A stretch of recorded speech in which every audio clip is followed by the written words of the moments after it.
Princípio da proporcionalidade, vamos lá. A doutrina alega que se trata de princípio constitucional implícito no princípio da individualização da pena, princípio da proporcionalidade. As penas devem ser proporcionais. Só que, óbvio, se eu estou individualizando a pena, se eu estou falando que aquela pena é para aquele sujeito, olha, o fato que você cometeu foi esse, as circunstâncias do crime são essas, então a sua pena é essa, eu tenho que ter uma razoabilidade, uma proporcionalidade, beleza? Por isso que a doutrina fala que ele é um princípio implícito, porque ele não está explícito na Constituição, ele não está claro, não tem um artigo da Constituição que traz esse princípio, então por isso que ele é implícito.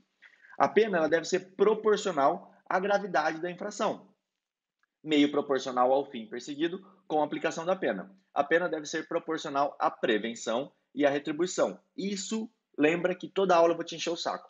Prevenção e retribuição são finalidades da pena. Entende isso de uma vez por todas, tá? Você tem que entender isso, isso é essencial para você. Como vetor do princípio da proporcionalidade, temos o princípio da suficiência da pena alternativa. Este princípio deve ser analisado sobre dois aspectos. Vamos falar devagar disso aqui, tá? Como vetor do princípio da proporcionalidade, temos o princípio da suficiência da pena alternativa.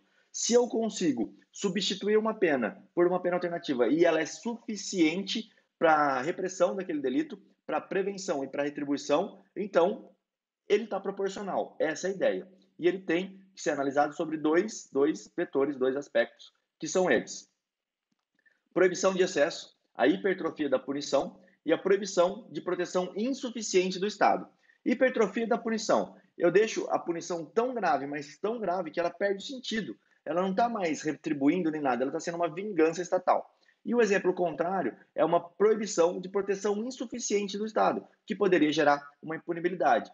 Dá um exemplo, vamos lá, coloquei aqui para você. O artigo 319-A do Código Penal, o que ele fala? Deixar o diretor da penitenciária ou agente público de cumprir o seu dever de vedar ao preso o acesso ao aparelho telefônico, de rádio ou similar, que permita a comunicação com outros presos ou com o ambiente externo.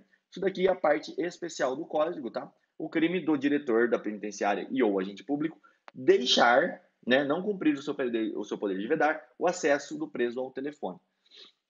A pena 3 meses a 1 ano. É uma pena que, para o nosso código, ela é pequena. Então, essa pena ínfima fixada pelo legislador, ela configura uma evidente proteção insuficiente do Estado. Não é por uma pena de 3 meses que o cara vai trocar, por exemplo, se ele está recebendo grana para deixar um aparelho entrar. Então, essa seria a ideia, esse seria um exemplo, tá, da proteção ínfima do Estado aqui. O STF, na ADI, o que é ADI, pessoal? Ação declaratória de inconstitucionalidade. Sempre que você vê escrito ADI, ela significa isso. O que o STF decidiu nessa ADI? Que os direitos fundamentais não podem ser considerados como proibição de intervenção, expressando também uma postulação de proteção. Vamos entender isso aqui. Pode-se dizer que os direitos fundamentais expressam não apenas uma proibição de excesso, mas também proibição de proteção insuficiente ou imperativo de tutela. É exatamente essa segunda parte aqui, ó, proibição de proteção suficiente, tá?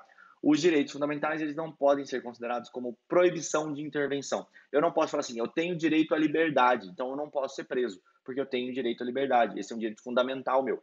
Ele é um direito fundamental, mas, lembrando, acho que não precisava nem ser dito isso aqui, né?